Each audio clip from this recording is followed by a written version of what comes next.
I was standing half naked in a mob boss's office when he walked in through a hidden door. Let me explain. My father had just died, and he left me with $2.3 million in secret debt, money he laundered for the most powerful crime families in the city. I was summoned to Victor Romano's building, 3 in the afternoon. Come alone. When I arrived, the air conditioning was broken. 90 degrees. My blouse was see-through from sweat, my skirt was suffocating me. So I did the unthinkable. I stripped down to my underwear, thinking I had the room to myself. I was wrong. Victor Romano was standing right behind me. He saw everything. But instead of humiliating me, he turned his back, gave me my dignity, and made me an offer. Work for him, and every dollar of my father's debt disappears. What I didn't know was that the broken air conditioning was never an accident. It was a test. And somehow, I had just passed. This is the story of how I walked into a criminal's office at my lowest point and walked out as his wife. This story will remind you that your most vulnerable moment can become the turning point that changes everything, and that the people the world calls dangerous are sometimes the ones who see your strength when no one else does. My silk shirt was glued to my body, a second skin of sweat that ran in slow streams down my back. I was trapped inside the Romano building's small elevator, watching the floor numbers crawl upward. 12, 13, 14. Every floor brought me closer to a meeting I had feared for 3 weeks, ever since a lawyer called to say my father's debts did not die with him. The air in the elevator was thick and hard to breathe. Even though it was late October, I could smell my perfume turning sour in the heat. My fingers tapped a frantic beat against the portfolio in my hands. Inside were papers I didn't understand, signed by my father and stamped with unfamiliar seals. There was also a single card with an address and a time. Victor Romano, 3 in the afternoon. Come by yourself. The elevator shuddered to a halt on the 23rd floor as the doors slid open. The hallway was a welcome relief, cool and quiet. Dark marble floors reflected the soft light from the cream-colored walls. At the end of the hall, a frosted glass door had simple gold letters, Romano Enterprises. I made myself walk, my shoes making sharp clicks in the silence. The door swung open before I reached it, revealing a woman in her 50s. Her gray hair was tied back in a tight bun. Her dark eyes took me in completely, noting my wrinkled shirt and smudged makeup. She saw the tremor in my hand as I held the portfolio. "Miss Bennet," she said. Her voice had a slight Italian accent that made it sound like music. "Mr. Romano is waiting for you. But I must apologize. Our cooling system is broken. We are trying to fix it, but the office is quite warm right now." Warm was not the right word. The second I walked in, the heat hit me like a solid wall. It felt like it was 90 degrees, maybe even hotter. The receptionist sat near a large window, her face red. A small fan on her desk did nothing against the heavy air. "Mr. Romano received an urgent call," she said, pointing to a closed door. "He asked you to wait in his office. He will be no more than 10 minutes. Please get comfortable. There is water inside the small fridge behind his desk if you need it." She then opened the door and led me into a room that took my breath away. Victor Romano's office was huge, bigger than my whole apartment. 2 walls were made of glass from floor to ceiling, showing a wide view of the city below. The furniture was dark wood and leather, simple but clearly expensive. Bookshelves covered one wall, filled with what looked like rare books in Italian and English. A large desk stood by the windows, empty except for a thin laptop and a single picture in a silver frame. But the heat was what I noticed most. It was even more intense in here. The sun poured through the windows, turning the room into a furnace. I felt sweat form on my forehead and on my upper lip. My shirt was already stuck to me, and I had been in the room less than a minute. "I will tell Mr. Romano you are here," the receptionist said from the doorway.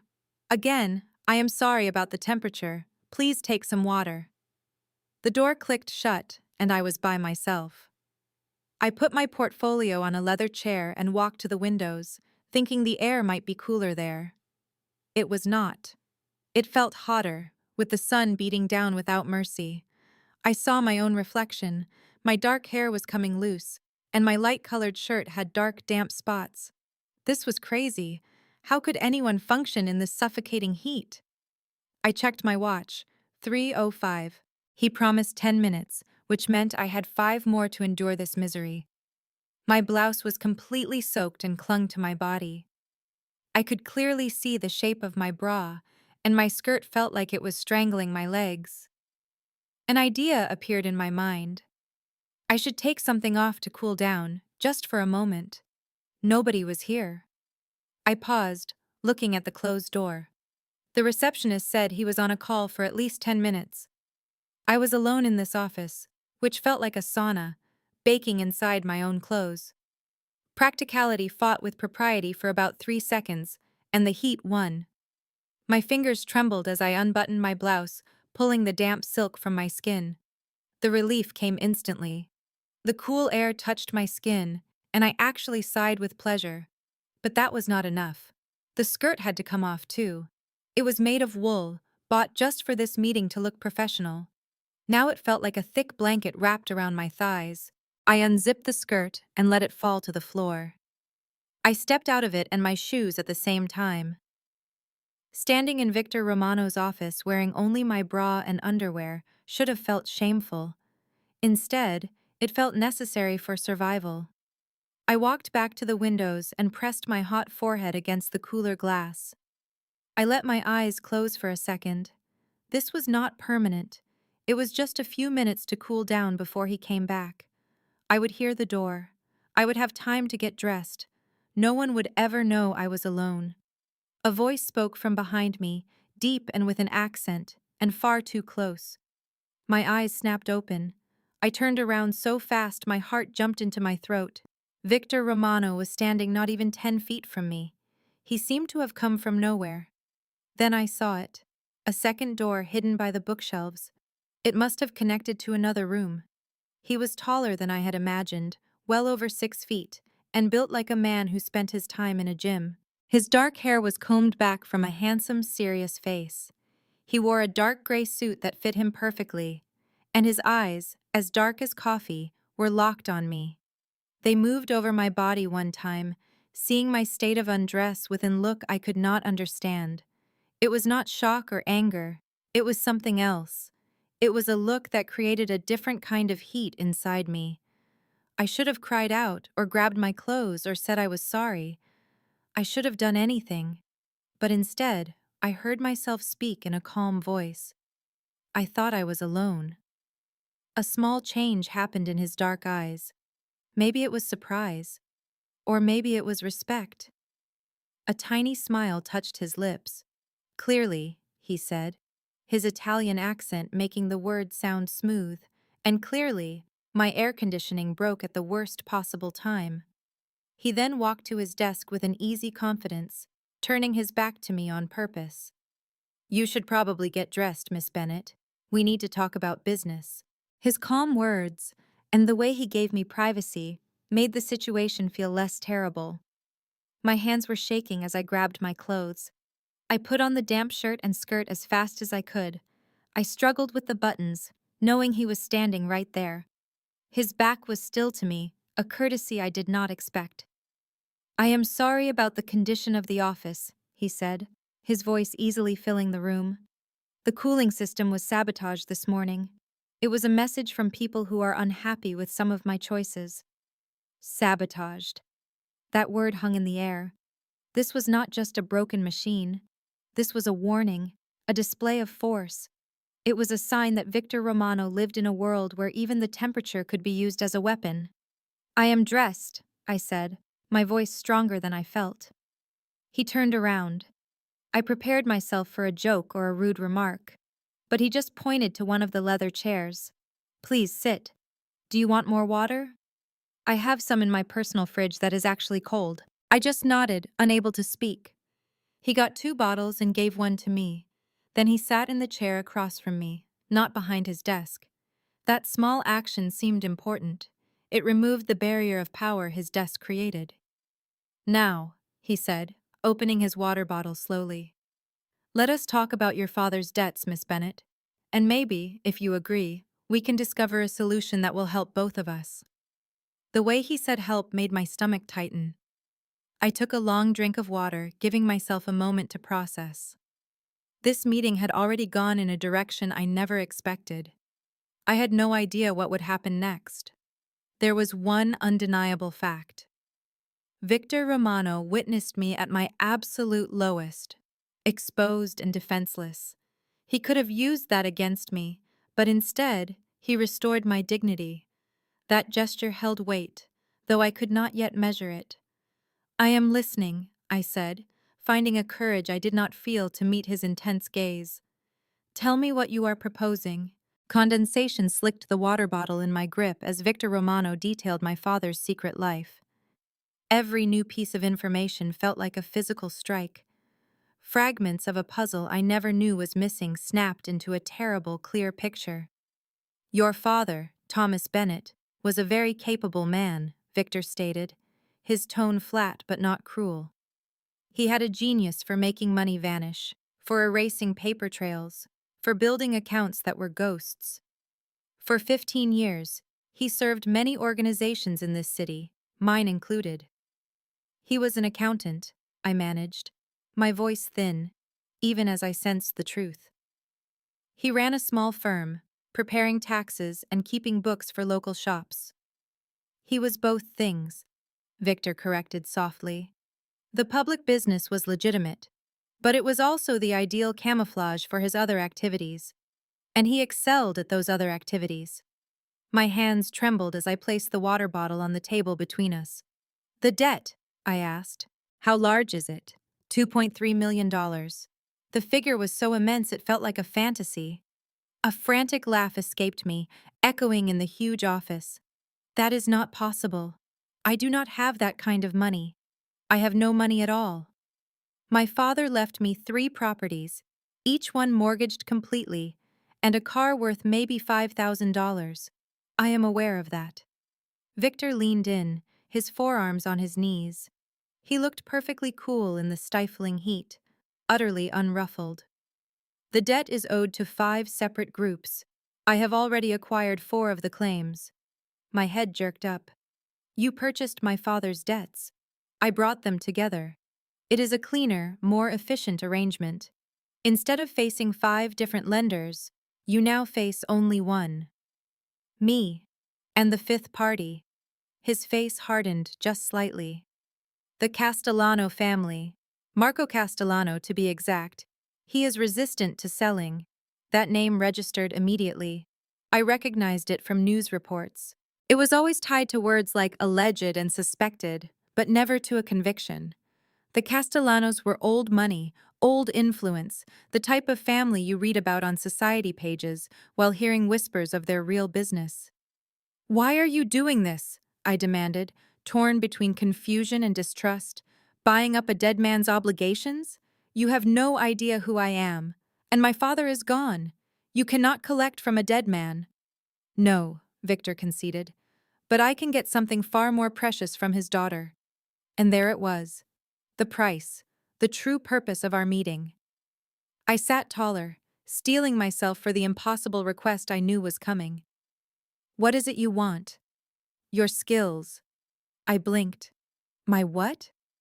You hold a master's degree in finance from Columbia? He said, and a cold feeling washed over me as I understood how well he had researched me. You were employed for 3 years at Morrison & Wade, one of the top investment firms in the city. You are brilliant with numbers, a master of analysis, and you can see patterns that others cannot. Your father trained you well. I resigned from Morrison & Wade 2 years ago, I stated. I have only been freelancing since then. Small jobs, private clients, nothing that would be of use to you. You resigned because your superior made improper advances and the company chose to shield him instead of you, Victor said, his voice low. You have been freelancing because no firm will risk hiring the woman who made waves at Morrison & Wade, despite your complete innocence. A different kind of heat burned in my cheeks, one that had nothing to do with the room's temperature. How could you know? It is my business to know things. He leaned back, his dark gaze fixed on me. "This is my proposal, Miss Bennet. You will come and work for me. The work is entirely legitimate. You will analyze my legal enterprises, identify weak points, and improve profits. Nothing illegal. Nothing to challenge your principles. In return, I will cancel your father's debts. Every penny, including the share Castellano holds, which I will acquire no matter his opposition." It sounded too perfect. It had to be a trap. "And if I decline, then we will arrange a payment schedule," he said plainly. "It will be difficult, and it will consume the rest of your life to pay it back. But I am not an unreasonable man, Miss Bennet. I will not compel you to do anything against your will." The calm, confident way he spoke made me believe him, which was utterly mad. I was in a crime lord's office, less than half an hour after he had found me in my underwear, and I was actually entertaining his proposition. "Why me?" I asked. "You must already have people for this kind of work." "I do, but I require someone from outside my world, someone without ties to the families, without loyalties that could interfere with their judgment. Someone who knows the legitimate corporate world and can help me integrate into it more thoroughly." "Someone you have power over," I said bluntly. "Someone indebted to you." "Yes," he confirmed without pause. "That is also a factor. I will not deceive you, Miss Bennet. Leverage is a useful tool, but I am offering you a genuine position with a genuine salary, at the market rate, with full benefits. An opportunity to apply your talents to something significant. And for your part, you receive your freedom from a burden you did not choose." I got to my feet, needing to pace, to clear my head.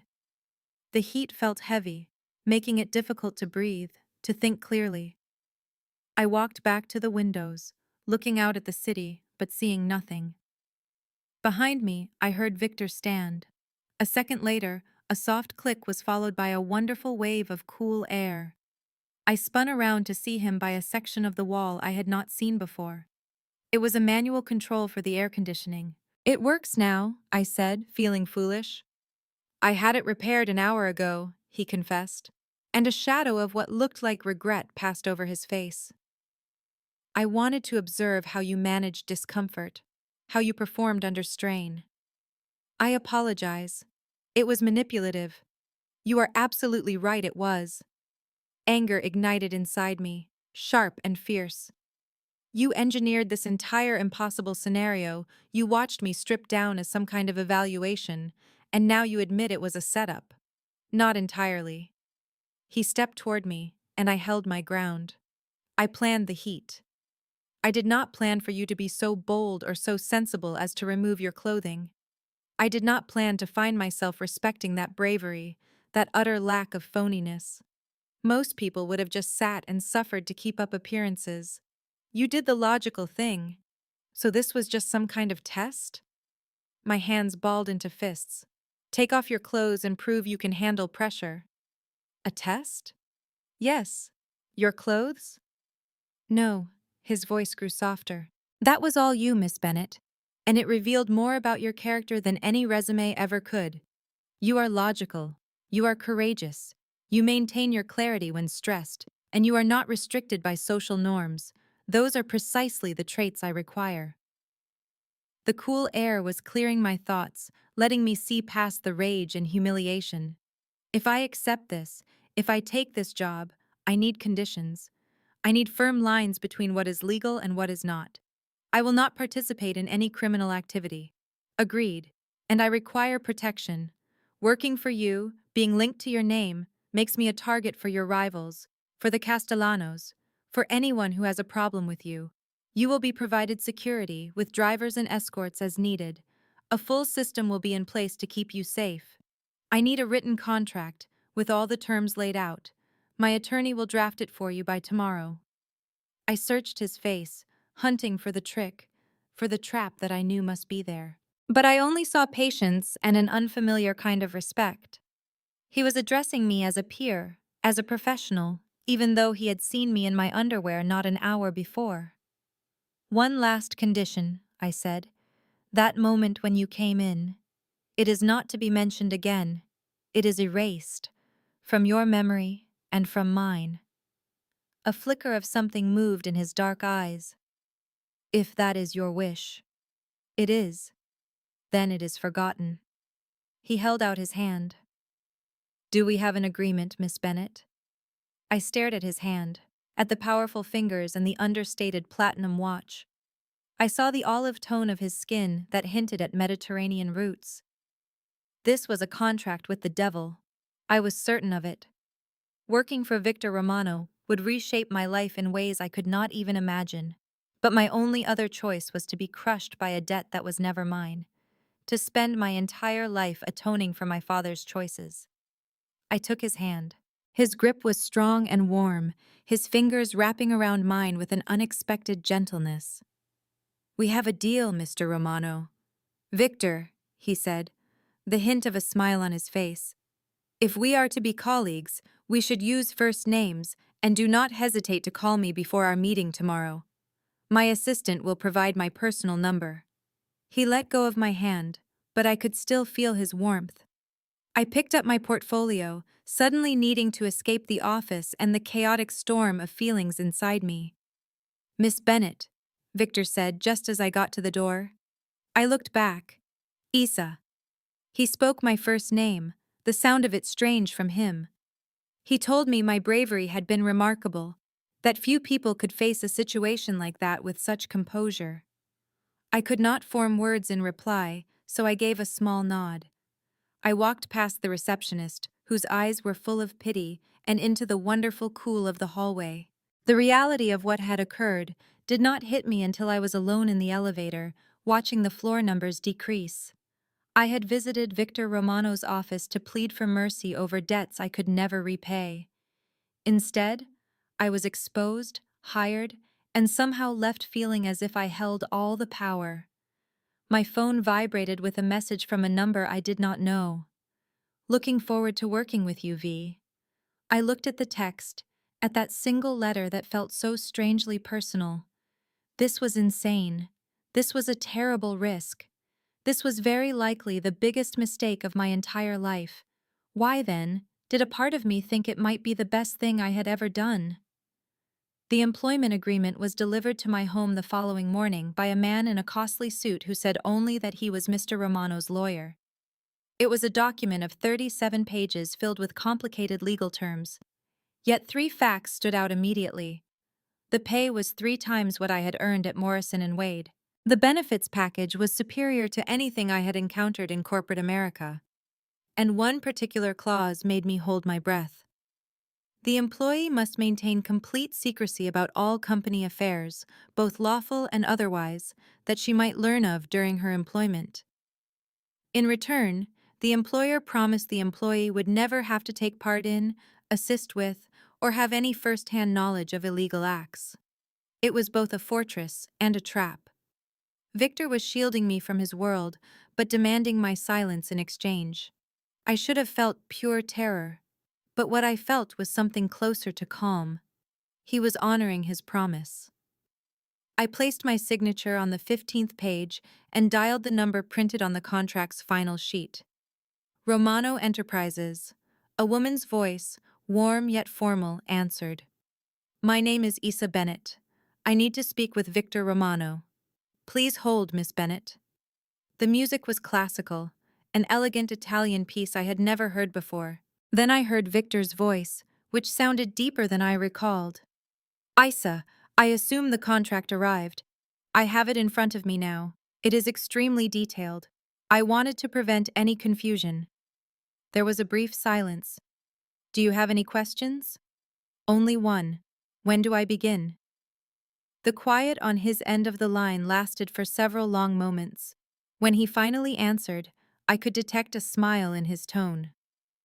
Monday at 9 in the morning. And Isa, thank you. For what? For putting your trust in me. He ended the call before I had a chance to say anything else. I put my phone down and surveyed my small apartment, with its used furniture and the pictures of my father I could never bring myself to store away. His smile beamed at me from the fireplace mantel. A man forever captured at age 45, before the event that had changed him into a person I barely recognized. "I hope this is the correct choice, Dad," I whispered to the photograph. "I hope you would have understood." The picture gave no reply, but the afternoon sun made his smile seem almost like an endorsement. Monday came far too soon. I chose my clothes with care, a navy suit that looked professional but not rigid. I tied my hair back in a neat ponytail. The car Victor had mentioned was parked in front of my apartment at 8:30. It was a polished black sedan with dark windows, and the driver opened my door with practiced ease.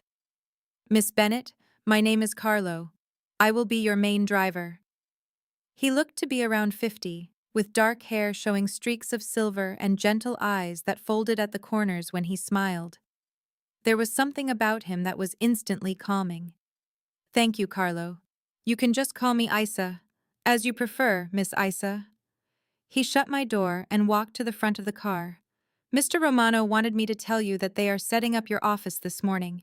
He wishes to meet with you first to go over your initial assignments." "My office?" The idea sent a wave of excitement through me. After 2 years of working out of my cramped apartment, having a dedicated workspace felt like an incredible privilege. The Romano building appeared different in the morning. Its glass front was bright in the October daylight. Carlo let me out at the main door, where another receptionist met me. "Miss Bennett, welcome. My name is Lucia. Mr. Romano is waiting for you." She gave me an identification badge attached to a cord. "This provides access to the executive level and your office on floor 22. The elevator is right over there." I attached the badge to my suit and walked toward the elevators, feeling my heart pound in my chest. The ascent was silent and fast, leaving me time to doubt every choice that brought me to this point. The 23rd floor was transformed now that the air conditioning was on. The air was cool and pleasant, and the light was soft and welcoming. Victor's office door was ajar. I could see him sitting at his desk, concentrating on his laptop. His jacket was gone, and the sleeves of his white shirt were pushed up to his elbows. For the first time, I saw a tattoo on his left forearm. It was dark lettering in what I thought was Italian, partially covered by his watch. I tapped gently on the door. He glanced up, and his entire demeanor changed. Was it warmth, or was it a look of ownership? "Isa, your timing is perfect. Please come in." I walked into the very office where I had been found without clothes just 4 days earlier. I thought I would feel shame. Instead, a strange sense of empowerment washed over me. I had endured that humiliation and emerged with a new career and my debts cleared. That memory was now evidence of my own strength. "Coffee?" Victor inquired, motioning toward a serving trolley near the windows. "Or I have tea. I was not certain what you liked." "Coffee, black, would be great." He expertly poured 2 cups, handing one to me before indicating the relaxed seating area instead of the more formal chairs in front of his desk. It was another clear attempt to balance the power between us. "Your office is 3 floors below this one," he said, taking a seat opposite me. "It has a corner view, large windows, and everything you will require. But I wanted to speak with you first about what I need you to work on." I took out a notebook, ready to write. I was professional and capable, just as I had been before Morrison and Wade attempted to ruin my name. "I own 17 legal businesses," Victor explained. "Property development, import and export, multiple restaurants, a hotel, a nightclub, and a few smaller companies. All of them make a profit, but I am certain they could operate better. I need you to examine them, identify their problems, and suggest improvements. That is a very large project. It might take several months." "I know. Begin with the restaurants. They are smaller and easier to manage. Use them to understand my methods and my staff. After that, we can address the bigger companies and the other enterprises." "The ones that are not listed in the files you will give me?" I asked with caution. His dark eyes held my gaze without wavering. "You will not see any papers related to those. You will not attend any meetings about them. You will have no direct knowledge of their existence. That is our deal. But I will be aware that they exist. You are already aware." He put his coffee cup down. "Isa, I will not treat you like a fool and claim to be an ordinary businessman. You understand what I am. I am offering you total insulation from that part of my operations. You will work on the legitimate ventures. You will earn excellent money. You will apply your talents to something worthwhile. And your morals will never be compromised. It should have sounded like a complete falsehood. Instead, it was the most truthful statement anyone had made to me in years. All right, I replied. Let me see the restaurants. The smile he offered was one of genuine satisfaction. I have a better idea. I will take you to them myself. We can visit all 5 this week. You can get to know the managers and observe the businesses up close, starting tomorrow. Tomorrow? Do you have something else planned? I did not. My life for so long had been about getting through each day that the concept of making a schedule felt unnatural. Tomorrow is fine.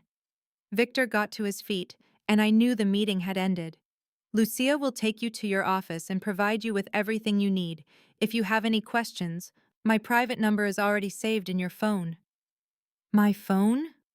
He pointed to a thin box on the coffee table that I had not seen. Inside lay the newest model of smartphone, already set up and working. A company phone. It is more secure than your private one, and it makes it easier for us to communicate. The easy way he had organized my life and predicted my needs should have felt overbearing. But it felt like being looked after, which was a very dangerous way to think. Thank you, I said, as I lifted the box. I will work to prove I am worth your investment. You have already done that. His words made me pause at the doorway. By agreeing to this, by deciding to trust me, that is more valuable than you can imagine. I turned back to look at this complex, threatening man who seemed so intent on showing he was different from his reputation. I just hope I will not regret this. You will not. His voice was filled with complete conviction. I give you my word, Issa. You will not regret this decision. As I trailed behind Lucia on the way to my new office, I found myself wishing he was right. My office was exactly what he had described, and even better. Windows from the floor to the ceiling provided a view of the city. A huge desk was set up with the best computer system available. The furniture was comfortable, and there were shelves ready for books and documents. It was stylish and professional, without any of the coldness I had braced for. Sitting on the desk was a single object that it was not a standard piece of office decor. A small bronze lion stood on my desk, majestic and strong, surveying its territory. The card tucked beneath it said, "For the bravest person I know, V." I lifted the statue, its heft settling in my hand, and considered bravery, decisions, and the winding road that brought me to this office. Victor Romano witnessed me at my weakest and somehow saw courage. It was possible he was right. I might be stronger than I ever believed. Perhaps this job would be the proof. The restaurants were eye-opening, each one a window into Victor Romano's legitimate business world. Girasol was first, a high-end Italian restaurant in the financial district where traders sealed deals over pasta that cost $40. The second was known as Kitchen, a family restaurant in Little Italy serving food so unbelievably good it brought tears to my eyes. Sapphire was the third, a fashionable fusion spot in Soho where the elite went to make an appearance. Victor escorted me to every location himself, making introductions to the managers and the teams. He sat with me during tastings and laid out his strategy for each place. I observed, absorbed, and filled my notebook. More importantly, I saw how he interacted with his employees. He was tough, but just, expecting the best from them without being unkind. He knew all their names and asked about their lives, always noticing if someone seemed troubled. At Nona's Kitchen, he took 15 minutes to discuss college applications with a busboy, giving him guidance and offering connections without being prompted. "You have a real way with people," I remarked after we left the final restaurant. "Genuinely good, not just superficially polite." "My grandfather showed me that respect is a two-way street," he replied, opening the car door for me. "These individuals work tirelessly to ensure my businesses thrive. Treating them with basic decency is the very least I can do." "So your grandfather was also in the business?" The words escaped me before I could think. Victor took the seat next to me as Carlo merged seamlessly into traffic. He laid the groundwork that I have since built upon. But he often said that strength without integrity is nothing more than oppression. He believed that even in our world, there are codes, boundaries you do not cross. He paused for a moment, his gaze lost in the distance. Family is everything. You never, ever touch children. Women deserve protection, not exploitation. You honor your debts, but you show compassion when it is deserved. And under no circumstances do you harm civilians who are not involved in our affairs. The commandments of a world I never wanted to comprehend were laid out before me. And does everyone play by these rules? No. His tone grew cold. Some people have lost their sense of honor. The Castellanos are a prime example. All they care about is money and influence. They have abandoned the old principles, the same people who will not sell me your father's debt. Exactly. He shifted to look at me directly. Marco Castellano is going to cause trouble, Isa. Not just for my organization, but possibly for you. He is aware that I brought you on. He knows I acquired your father's other financial obligations. He will interpret that as a hostile move. For what reason? Because your father was privy to details about the Castellano family's dealings. Knowledge they assumed was buried with him. But now that you work for me, they will start to question what you might have been told, what secrets your father may have shared. My throat felt like sandpaper. He never told me a thing. I hardly talked to him for the last 5 years of his life. We were not on speaking terms. I am aware of that. But they either do not know or will refuse to accept it. He placed his hand over mine as it rested on the seat between us. The touch was a warm, stable pressure that centered me. This is why you have Carlo. It is why you will have additional security as required. I was serious, Isa. You are now in my care. The warmth from his palm sent a jolt of energy through my arm. I should have pulled my hand back. This was my employer, a man with a dangerous reputation, a virtual stranger. Yet, I found myself turning my hand to meet his, my fingers weaving through his own. What is your real reason for doing all of this? I asked in a low voice. The position, the safety, everything. It goes beyond the debt. You could have simply acquired it and arranged a repayment schedule. Why undertake all this effort? Victor's thumb moved in slow circles on my hand. Isa, do you think things happen for a reason? I am not sure. But perhaps I do. I am a believer that our paths cross with certain people for a purpose. His intense eyes locked with mine. The day you came into my office, the moment I saw you, a change occurred inside me. Then later, when I entered that room and saw you being so authentically yourself, without any regard for appearances or what was proper, I understood. You understood what? That you were destined to alter the course of everything. His statement filled the space between us, filled with a significance I was not prepared to analyze. Carlo arrived at my apartment building, and the moment was broken. Victor let go of my hand, but it was a slow, hesitant release. Tomorrow we will see the final 2 restaurants, he stated, his tone shifting back to business. I will be here at 9 to get you. You do not have to come yourself. I want to. The words were simple and final, making it clear there was no other option. I took my purse and the file of notes I had compiled. Victor. Yes. I appreciate you entrusting me with this, for letting me prove what I can do. You are the one providing the favor, he countered.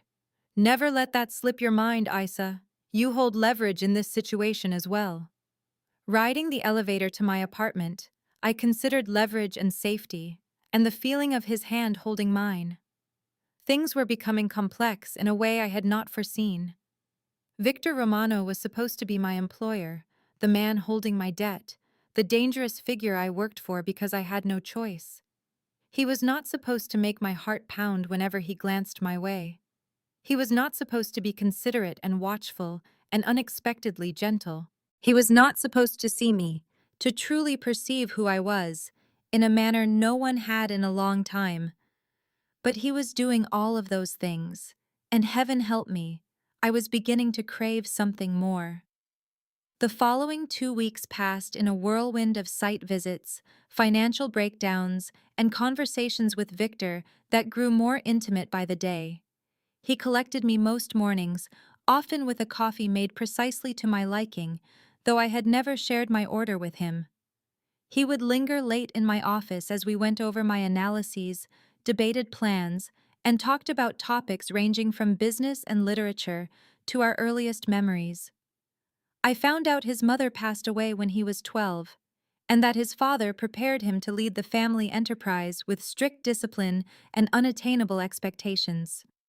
I found out he once dreamed of being an architect, that he still drew buildings in his free time, and that a scar on his shoulder came from a knife fight he was in at 17. In return, he learned about me, about the distance from my father, the truth of what occurred at Morrison and Wade, the profound isolation that had been my companion for the last 2 years, and my secret hopes to one day write a novel and visit places I only knew from pictures. Something was growing between us, but I could not yet name it. It was a Friday afternoon, 3 weeks into my employment with Victor, when the ground moved beneath my feet. I was in his office going over the detailed report I had prepared on his restaurants. He sat next to me on the sofa, so near I could detect his scent and the warmth coming from him. "Your proposals are exceptional," he remarked, turning the pages. "If we implement these, we will boost profit margins by no less than 15% at all locations inside of 6 months. Issa, this is exceptional. This is the job you gave me. It is far more than that." He put the report down and pivoted to look at me directly. "You have presented me with ideas I would not have conceived of, optimizations my own team overlooked. You are extraordinary." The look in his eyes stole the air from my lungs. We were by ourselves in his office as the sun dipped below the skyline, casting everything in hues of gold and amber. The setting felt private, far too private. "Victor," I began to speak his name, but he interrupted. "I cannot get you out of my head." The confession was spoken softly, but with finality. "I have made an effort. The situation is not simple. You are my employee. There are 1,000 arguments for why this is an awful idea. But I wake up every single morning excited to see you. I fall asleep every night replaying something you said or did. You have seeped into my very being, Issa Bennett, and I am at a loss for what to do." My heart pounded against my chest. "I am your employee. This violates every single professional line that exists. I am aware you are a dangerous man. Your world is a dangerous one. I am aware of that as well. I need to say no. I need to maintain a professional distance." "You do." His hand rose to cradle my face, his thumb gently stroking my cheekbone. "But will you?" Every logical instinct I had told me to back off, to hold the line, to guard my heart. But the other part of me, the one that had been so isolated for so long, the one that desperately wanted the way he perceived me, the one that felt truly vibrant for the first time in ages, that was the part that made the decision. "No," I breathed out. "I am not going to say no." His kiss was not what I had expected. It began softly, a hesitant inquiry, as if even after all he had said, he was still seeking my permission. I gave my answer by drawing him nearer, by yielding to his kiss, by allowing myself to get lost in the feeling without a thought for what might come next. When we eventually drew back, our breathing heavy, he touched his forehead to mine. "Everything is different now. I know. I am going to require more, Issa, more of your time, more of who you are. I do not do casual relationships, neither do I. And what is mine, I keep." His hand moved to the nape of my neck, keeping me close. His terms were absolute. If we were together, I was his property. He did not share. An alarm should have been screaming in my head. It was all too much, happening too quickly, with an intensity that was suffocating. Instead, a feeling of rightness clicked into place deep in my chest, like the feeling of coming home. Okay, I heard my own voice say. I am yours. The smile he gave me in return was fierce, victorious, and breathtakingly beautiful. Say it again. I am yours, Victor. Again. Yours? I breathed the word against his lips. Entirely yours. The kiss that followed had no gentleness in it. It was an act of claiming, a mark of possession, both a promise and a threat rolled into one. I gave into it without hesitation, knowing I was stepping off a cliff into an unknown abyss. For the first time in years, I did not care. On that day, in his sweltering office, Victor Romano had awakened a part of me I thought was long dead. It was a part that was brave, reckless, and starved for something more than just getting by. He had seen me stripped bare and discovered courage. He had seen my weakness and found it to be strength. He had seen every part of me, all my imperfections, and still wanted me. How could I ever refuse that? Moving into Victor's grand home was not a choice. It was an inevitability. After that kiss, after we both admitted we were now a couple, events unfolded with a velocity that should have petrified me, but it felt completely natural instead. Stay with me, he had said, just 3 days after our first kiss, as we sat in his penthouse suite with the city lights spread out below us. We had been there for dinner, which turned into kissing on his sofa, and finally ended in his bedroom during a night that shattered everything I believed about passion. Not just for tonight. Stay. Move in with me. Victor, we have known each other for less than a week. I do not care about calendars. His arms wrapped tighter around me. I care about you, about having you near, and about keeping you protected. My estate has every single thing you could possibly want. There is room for an office, a library, grounds for you to explore, and a security system that guarantees the Castellanos will never get near you. The very name Castellanos sent an icy dread through my body. Marco had been stirring up trouble, based on reports from Victor's men. He was asking questions about me, about what I could possibly know, and about my connection to Victor. The danger was quiet, but it was always there. What about my place? It was a pathetic protest, and both of us knew it. You can keep it or you can let it go. I will pay the fee to end the lease if money is the problem. Isa, I must have you close. This is not just about wanting you in my bed, although I very much want that. This is about knowing you are under my protection. His hand cupped my jaw, compelling me to lock my eyes with his intense stare. I realize this is moving fast. I am sure you think I am out of my mind, but I have never felt more sure about anything. You are meant to be with me. There it was again, that sense of ownership, the unwavering belief that I belonged to him. I should have been terrified of losing my freedom, of being swallowed whole by his powerful world. Instead, I felt treasured. Okay, I said. I will move in. His smile was radiant. You will not regret this. I give you my word. The mansion was far more breathtaking than I could have imagined.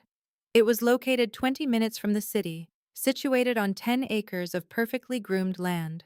The building was a masterpiece of stone, glass, and sophisticated design. Victor led the tour himself, guiding me through the grand formal rooms, the library with its towering floor-to-ceiling shelves that made me gasp, the gym, and the indoor swimming pool. This wing is for us, he explained, as he led me through a corridor decorated with family pictures. My suite, and now yours too, but you are welcome to your own room if you want one. Would it offend you if I said I wanted my own space? It is not because I do not want to share with you, but I need a place that is just for me. Not in the slightest. He opened a door to reveal a bedroom that was both refined and inviting. This room connects to my own suite through that door, but it is completely yours to decorate and use however you wish. And there is an office for you down the hall that I have already prepared. It has everything you need to work from here whenever you want. He had anticipated my every need. And instead of feeling like I was being controlled, I felt truly seen. He was creating a space for me in his world, both physically and emotionally, while still honoring my desire for some independence. It is perfect, I told him with complete honesty. Thank you. My first week living with Victor was an eye-opening experience. I learned that he woke up before the sun to exercise in the gym. I learned he was a surprisingly skilled cook and would often prepare our breakfast as I prepared for the day.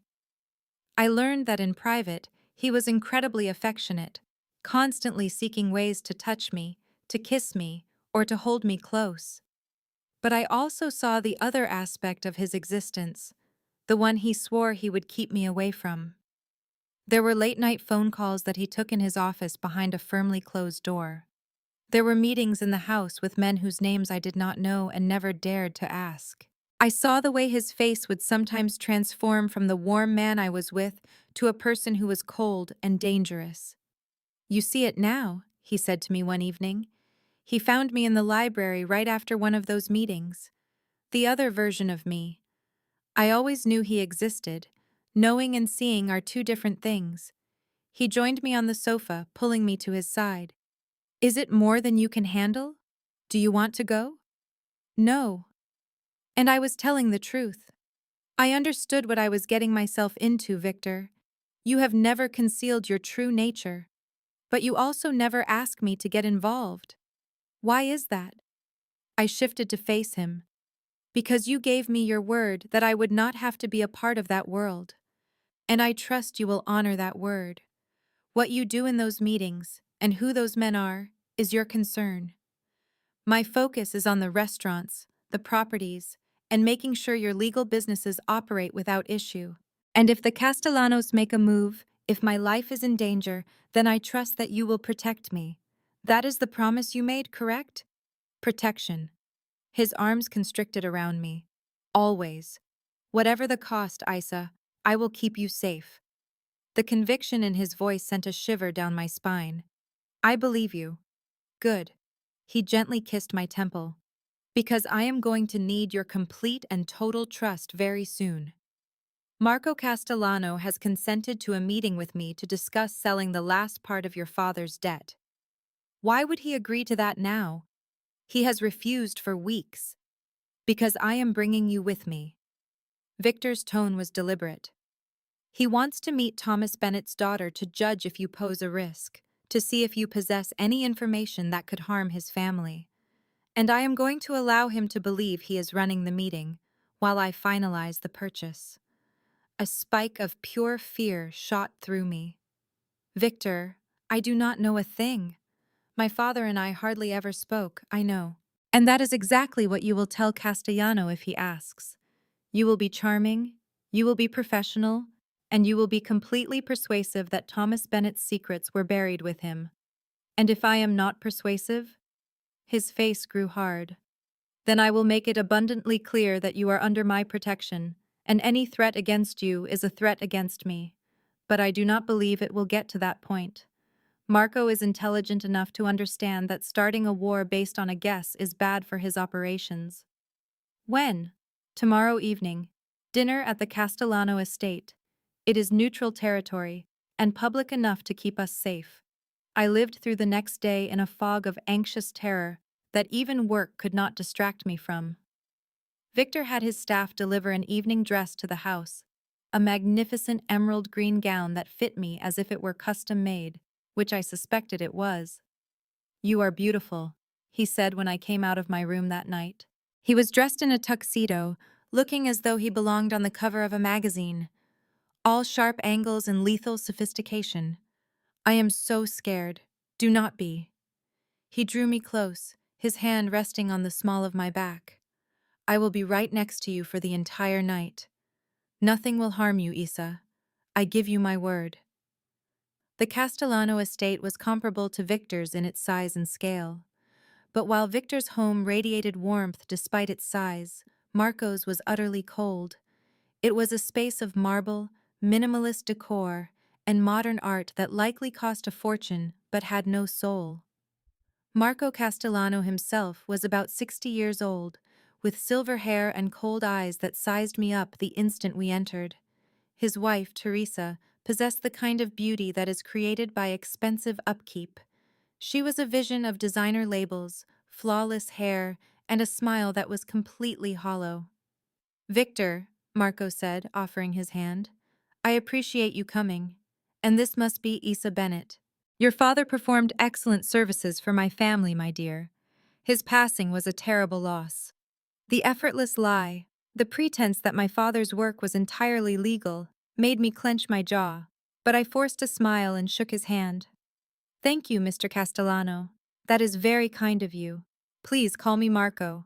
We are all associates here." His eyes raked over me, full of calculation. "Victor informs me you are now employed by him, analyzing his various enterprises." "That is correct. I have a degree in finance. And your father never spoke about his work with you, never revealed any details about his different clients?" There it was, the real reason for this dinner. I felt Victor's hand tighten just slightly at my waist, a quiet signal that he was with me. "My father and I had been separated for the last 5 years of his life," I answered truthfully. "We almost never talked. I knew he was an accountant, but he never shared any specifics with me. That is unfortunate." Marco's smile never faltered. "Family is incredibly important. Would you not agree, Victor?" "Completely." Victor's voice was like silk, "which is precisely why I hope we can resolve this final piece of business between us. The debt you possess from Thomas Bennett, I am willing to acquire it from you at a considerable premium. Shall we? Twice the original amount?" He called that generous. Marco guided us to a formal dining room where a table was prepared for 4 people. "But I am not certain I am prepared to sell. That obligation provides me with a kind of leverage over a man who is gone." Victor's voice was calm, but I could feel the hardness underneath. "Leverage over his daughter, who is now your employee. She lives in your house, and if the stories are true, she is much more to you than just staff." The unspoken threat filled the space between us. I was Victor's weak point, his vulnerability, and Marco was ensuring he knew it. "Isa is under my protection," Victor stated softly. "Her father's obligations are something I intend to resolve, out of respect for that protection. But do not misunderstand me, Marco. It does not matter if you sell me the debt or keep it. She is not in danger from you. Is that understood?" The air in the room grew colder by 10 degrees. Teresa Castellano cleared her throat with a delicate sound. "Maybe we ought to take our seats. The meal is served, and we can attend to business matters later." Dinner was a torment, a cautious performance of polite talk and hidden warnings. Marco questioned me about my job, my connection to Victor, and my father's former associates. I gave honest answers when possible and dodged carefully when I could not. Throughout the entire ordeal, Victor was a firm support beside me, his hand sometimes finding mine beneath the table. It was not until dessert that Marco finally stated his price. 5 million for the debt, Victor, and a partnership share in one of your import companies. The one that manages the Mediterranean shipping lines. Even I understood those were incredibly valuable, likely because they handled more than just legal goods. Victor's jaw tightened so slightly it was almost invisible. "That is a significant demand for a debt of $2 million. Consider it an investment in tranquility, in making sure that Isa's father's history does not create issues for any of us. In other words, pay me, or I will use this debt to make your life difficult." Victor remained quiet for a long time, his dark eyes calculating. Then he offered a smile that was both cold and threatening. "I have a counteroffer, 3 million for the obligation. In addition, I will give you the first chance to buy the building on Fifth Avenue you have been trying to get. That is worth more than the Mediterranean partnership, and it avoids tying us together in future business." Marco thought about it, tapping his fingers on the table. 5 million, and the option on the building. 4 million, and the building. That is my final offer. There was another stretch of silence, then Marco reached out his hand. "We have a deal. I will have my lawyers prepare the documents." Victor shook his hand, the motions securing my liberty.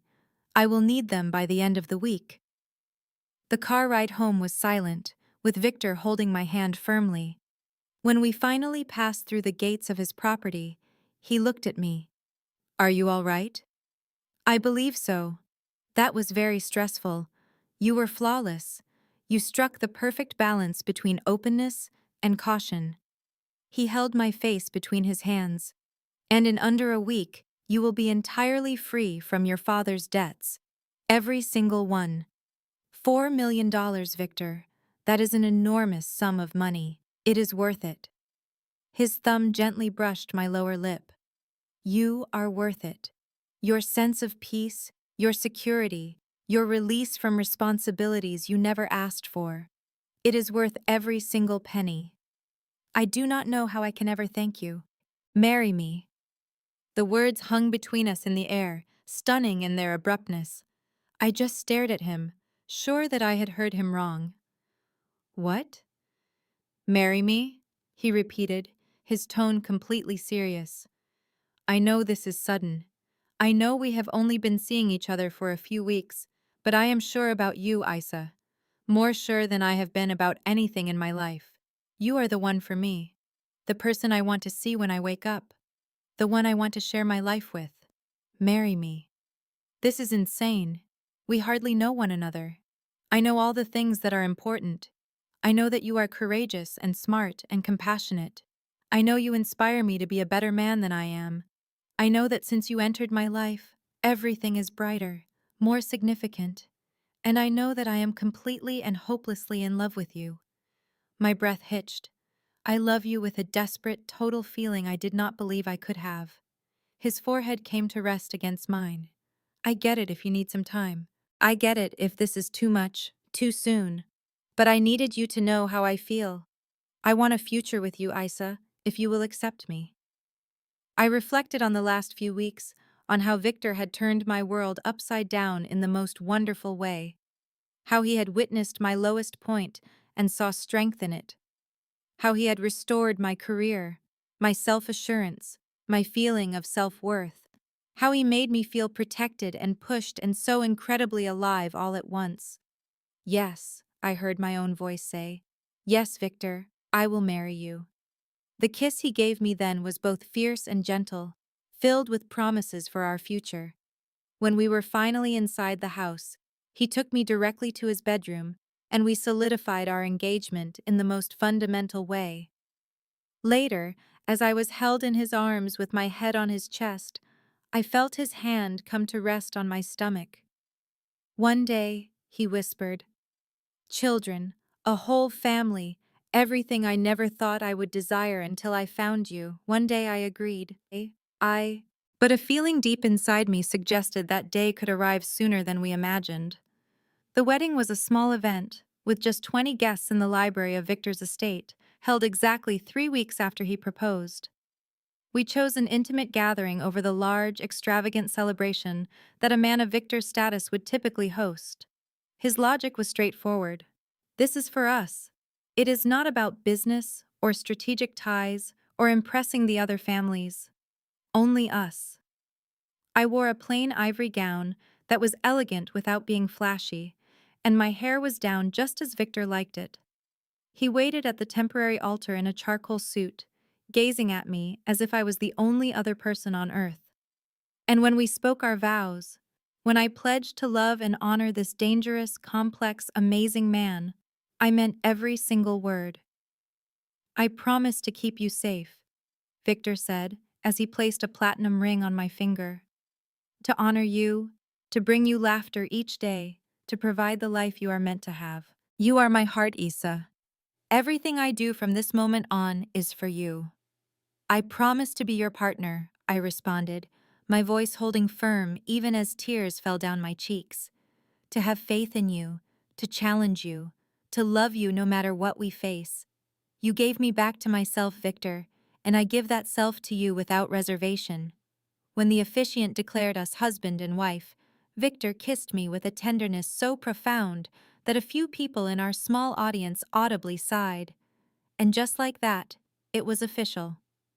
I was Isa Romano, married to the most powerful man in the city, and I had never felt more joy.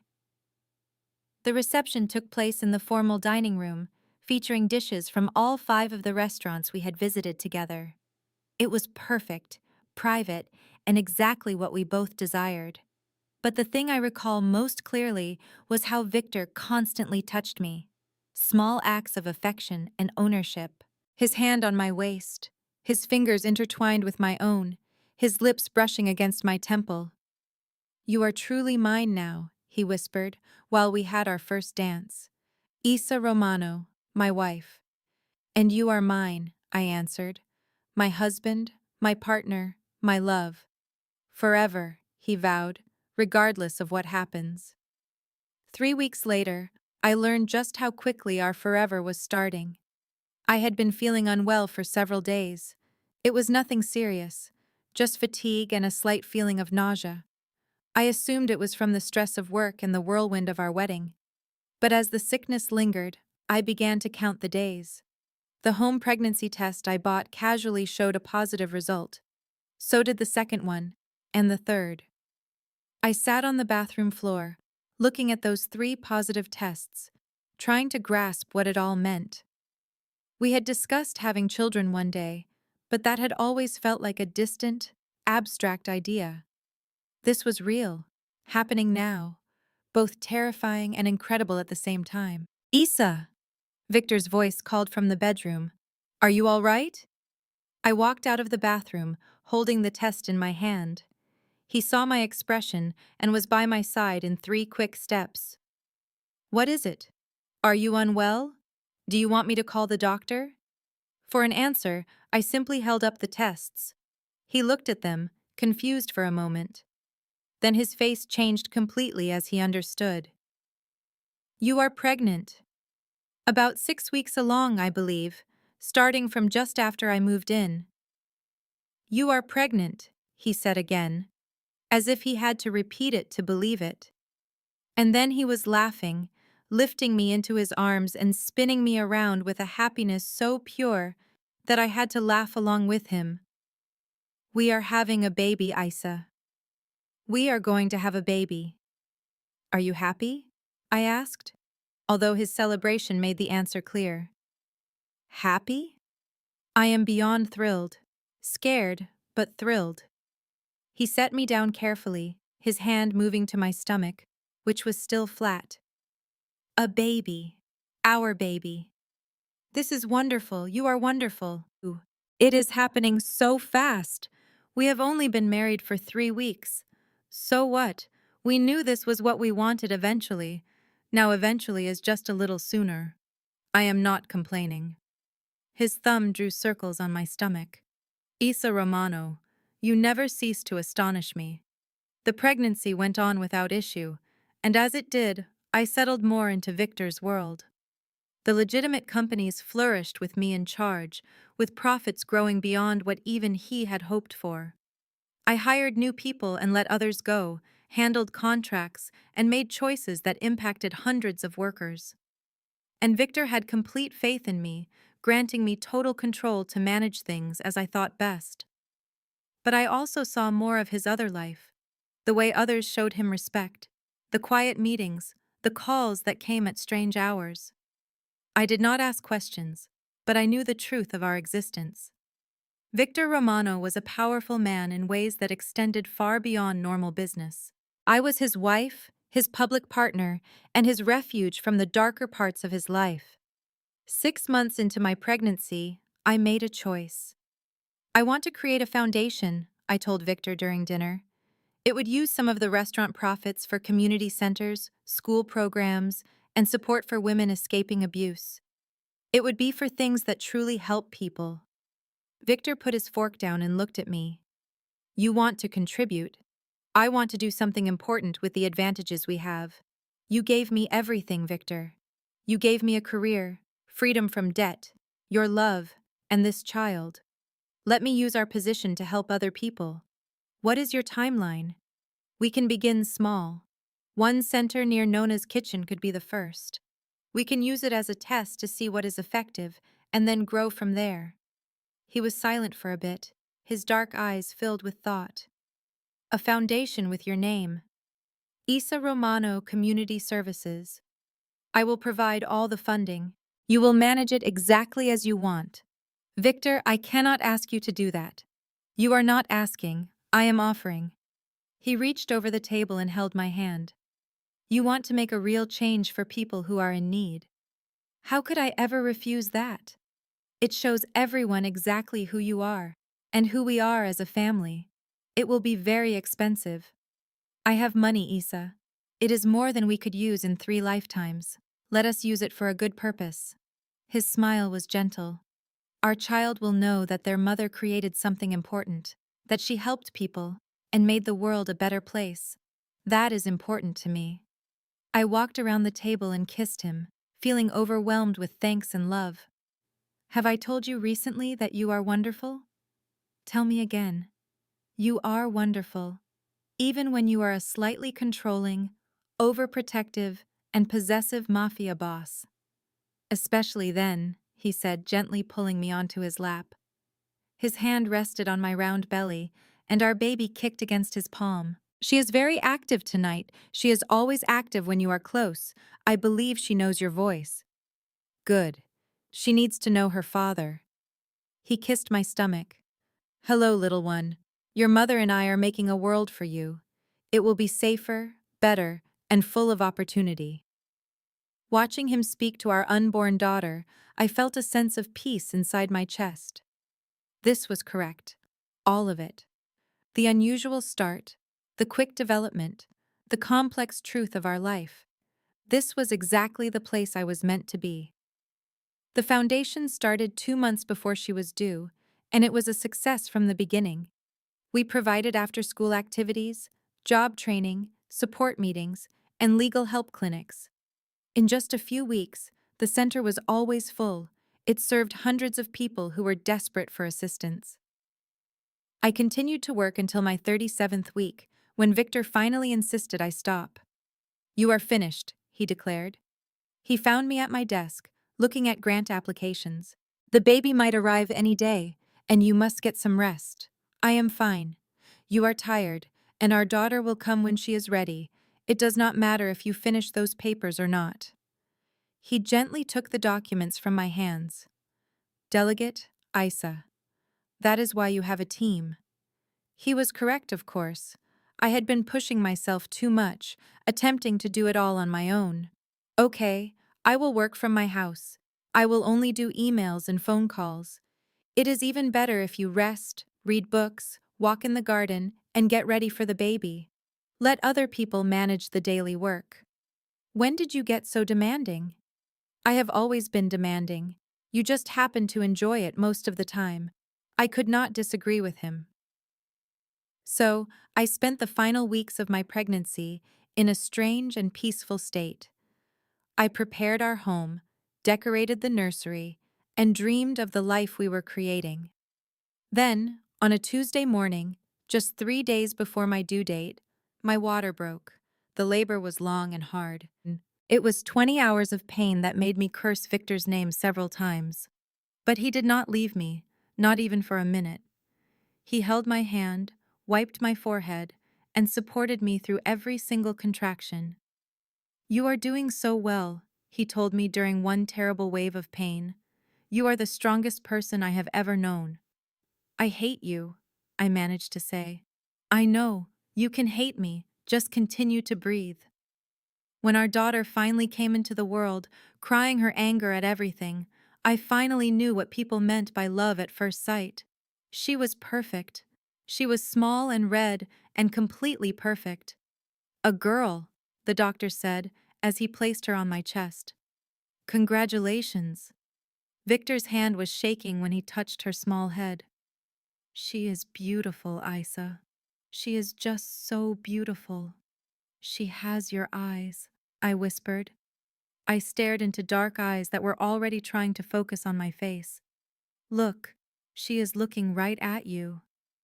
Hello, my little love, Victor whispered, his voice heavy with emotion. I am your father. I promise you right now that I will move mountains to keep you safe, to make you happy, and to give you every good thing in this world. We called her Elena Rose Romano, and she changed our entire lives. Elena was 6 months old on the day Marco Castellano died. The official story was a heart attack. It was sudden and not expected. But the truth that moved through Victor's hidden networks was very different. Marco had challenged a rival family. He went too far, and he paid the ultimate price for it. One less danger, Victor explained when he told me. His hand was gentle on my shoulder as I fed Elena in the nursery. He was one less person who could have used you to get to me. I looked down at our daughter, at her flawless face and her trusting eyes. I understood then, more clearly than ever, why Victor was the way he was. I understood why he worked in the shadows, why he protected his power so fiercely, and why he was ruthless when he needed to be. He was protecting us. He was protecting his family. He would do anything necessary to keep us all safe. I love you, I said, looking up at him. I know you do bad things sometimes. I know your world has a darkness I will never fully comprehend. But I also know you do it for us. You do it for this family, always. He kneeled down next to my chair. His hand covered mine as it rested on Elena's back. Everything that I do is for you two. You are my heart, Isa. Both of you are. You are the reason for everything. We are so lucky to have you. I am the lucky one. He kissed my temple softly. You came into my office scared and in trouble, and you gave me everything I never realized I was missing. You gave me a partner, a wife, a daughter, and a reason to live beyond just having power and control. You rescued me, Isa Romano. We rescued each other, I corrected him quietly. I sat there with my husband and my daughter in the nursery of our beautiful house. I was surrounded by safety and love and endless possibility. I thought about that burning hot day in Victor's office. I thought about taking my clothes off because the heat was too much. I thought about the moment he walked in and saw me completely exposed, and found strength in me instead of weakness. A broken air conditioner completely changed my life. It was such a small thing, such a chance event, but it led to this. It led to everything. Elena made a soft noise, already drifting to sleep on my chest. Victor smiled, the gentle smile he showed only to us, and he carefully took her from my arms. I will put her in her bed, he whispered. You get some rest. I watched him place our daughter into her crib. I watched him gently brush her dark hair. I watched him stand over her like a guardian for a long time. This dangerous man, this powerful crime lord, was made completely tender by a 6-month-old baby. Yes, I thought. We absolutely rescued each other, and I would choose him. I would choose this life. I would choose us, every single day, for the rest of time. If this story made your heart race, leave a like. Drop a comment and tell me, would you have taken Victor's deal? Share this with someone who needs to believe that even the worst day of your life can lead you to the love of your life. And if you haven't subscribed yet, hit that button and turn on notifications so you never miss a story like this. This content was carefully researched, developed, and manually edited by our team to deliver meaningful stories and valuable life lessons to our audience.